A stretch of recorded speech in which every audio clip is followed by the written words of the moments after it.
मूसलाधार बारिश हो रही थी। वो अपने कमरे में बैठा जल थल देख रहा था। बाहर बहुत बड़ा लॉन था जिसमें 2 दरख्त थे।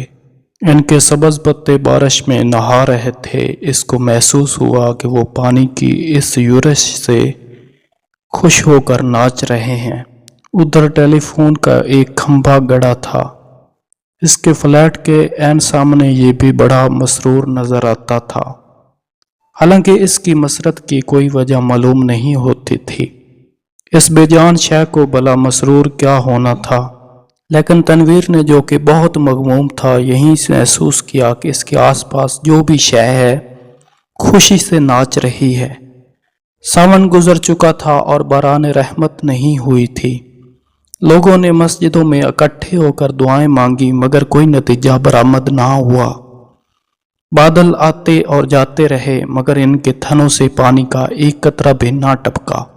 आखिर एक दिन अचानक काले काले बादल आसमान पर गिर आए और छाजों पानी बरसने लगा। तनवीर को बादलों और बारिश से कोई दिलचस्पी नहीं थी। इसकी जिंदगी चटेल मैदान बन चुकी थी, जिसके मुंह में पानी का एक कतरा भी किसी ने ना टपकाया हो। 2 बरस पहले इसने एक लड़की जिसका नाम सुरैया था मोहब्बत करना शुरू की, मगर यकतरफा मोहब्बत थी। सुरैया ने उसे दरेखोर इतना ही ना समझा। सावन के दिन थे, बारिश हो रही थी। वो अपनी कोठी से बाहर निकला, जागीना पहन कर के नहाए और बारिश का लुत्फ उठाए। आम बाल्टी में पड़े थे। वो अकेला बैठा इन्हें चूस रहा था कि अचानक उसे चीखें और कह के सुनाई दिए। इसने देखा कि साथ वाली कोठी के लान में 2 लड़कियां बारिश में नहा रही हैं और खुशी में शोर मचा रही हैं। इसकी कोठी और साथ वाली कोठी के दरमियान सिर्फ एक झाड़ियों की दीवार हायल थी। तनवीर उठा, आम रस चूसते हुए वो बाढ़ के पास गया और गौर से इन दोनों लड़कियों को देखा। तनवीर ने इनको पहले कभी नहीं देखा था, इसलिए वो तबान कुछ इस किस्म का लड़का था कि वो किसी लड़की को बुरी नजर से देखना गुनाह समझता था। तनवीर की उम्र इस वक्त 20 बरस के करीब होगी। ना तजर्बाकार था। इसने इन लड़कियों में से एक को मुंतखब करना चाहा। देर तक वो गौर करता रहा। एक लड़की बड़ी शरीर थी, दूसरी इससे कम। इसने सोचा शरीर अच्छी रहेगी जो इसको शरारतों का सबक दे सके। ये शरीर लड़की खूबसूरत थी, बारिश में नहाती जल परी मालूम होती थी। थोड़ी देर के लिए तनवीर शायर बन गया। इसने कभी इस तौर पर नहीं सोचा था, लेकिन इस लड़की ने इसका कुर्ता दूसरी के मुकाबले में बहुत ज्यादा मुहीन था। इसको ऐसे ऐसे शेर याद करा दिए जिनको अरसा हुआ भूल चुका था। इसके अलावा रेडियो पर सुने हुए फिल्मी गानों की धुनें भी इसके कानों में गूंजने लगीं और इसने बाढ़ के पीछे ये महसूस करना शुरू किया कि वो अशोक कुमार है, दलीप कुमार है। फिर उसे कामनी कौशल और नीलनी जीवनत का ख्याल आया, मगर इसने जब इस लड़की की तरफ इस गर्ज से देखा कि इसमें मनी कौशल और नीलनी जीवनत के खतो खाल नजर आ जाएं, तो इसने इन दोनों एक्ट्रेसों पर लानत भेजी।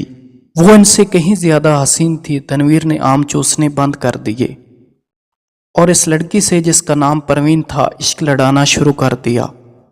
शुरू में उसे बड़ी मुश्किलात पेश आईं, इसलिए कि इस लड़की तक रसाई तनवीर को आसान मालूम नहीं होती थी। फिर उसे अपने वालिदैन का भी डर था। इसके अलावा उसे यह भी यकीन था कि वो इससे मुल्तफत होगी या नहीं। बहुत देर तक वो इन्हीं उलझनों में गिरफ्तार रहा।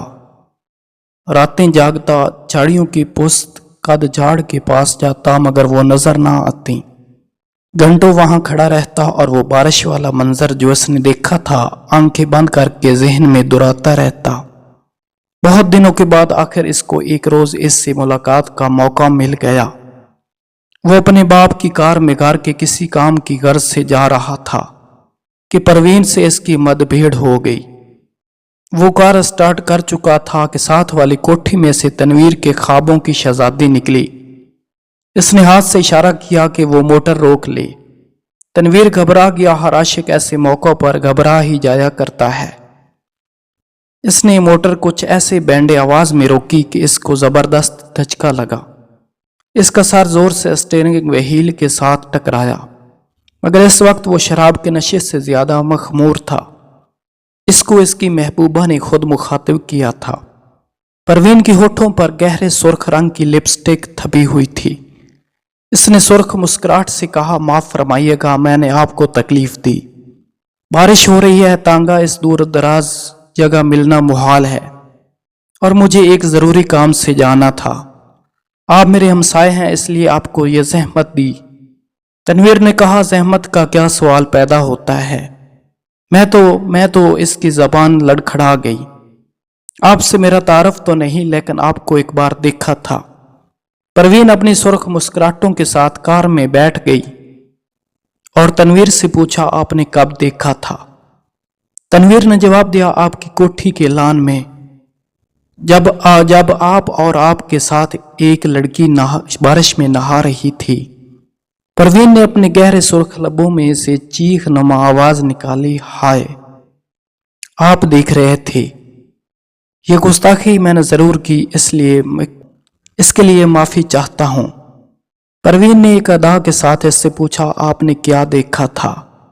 यह सवाल ऐसा था कि तनवीर इसका जवाब नहीं दे सकता था। आएं बाएं शाएं करके रह गया, जी कुछ नहीं, बस आपको, मेरा मतलब है वो दो लड़कियां थीं जो बारिश में नहा रही थीं और खुश हो रही थीं। मैं उस वक्त आम चूस रहा था। परवीन के गहरे सुर्ख लबों पर शरीर मुस्कुराहट पैदा हुई। आप आम चूसते क्यों हैं, काट कर क्यों नहीं खाते। तनवीर ने मोटर स्टार्ट कर दी। इसकी समझ में ना आया कि इस सवाल का जवाब क्या दे। चुनाचे वो गोल कर गया, आपको मैं कहां ड्रॉप कर दूं। परवीन मुस्कुराई, आप मुझे कहीं भी ड्रॉप कर दें, वहीं मेरी मंजिल होगी। तनवीर ने यूं महसूस किया कि उसे अपनी मंजिल मिल गई है।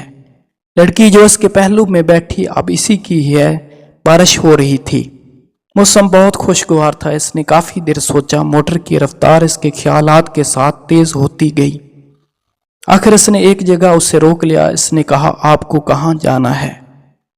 परवीन ने उसे बता दिया कि उसे कहां जाना है। जब वो इस जगह पहुंचा तो उसे मालूम हुआ वो रंडियों को चकला है। जब इसने परवीन को मोटर से उतारा तो इसके होंठों पर गहरे लाल रंग की मुस्कुराहट बिखर रही थी। इसने डीठ होकर कब्सियों के अंदाज में इससे कहा, शाम को मैं यहां होती हूं, आप कभी तशरीफ लाइए। तनवीर जब बुंचका कर अपनी मोटर की तरफ बढ़ा तो उससे ऐसा लगा कि वो भी एक कस्बी औरत है जिसे वो हर रोज चलाता है। इसकी लाल बत्ती लिपस्टिक जो परवीन ने होंठों पर थपी हुई थी, वो वापस अपनी कोठी चला आया। बारिश हो रही थी और तनवीर बेहद मगमूम था। इसको ऐसा महसूस हुआ कि इसकी आंखों के आंसू बारिश के कतरे बनकर टपक रहे हैं।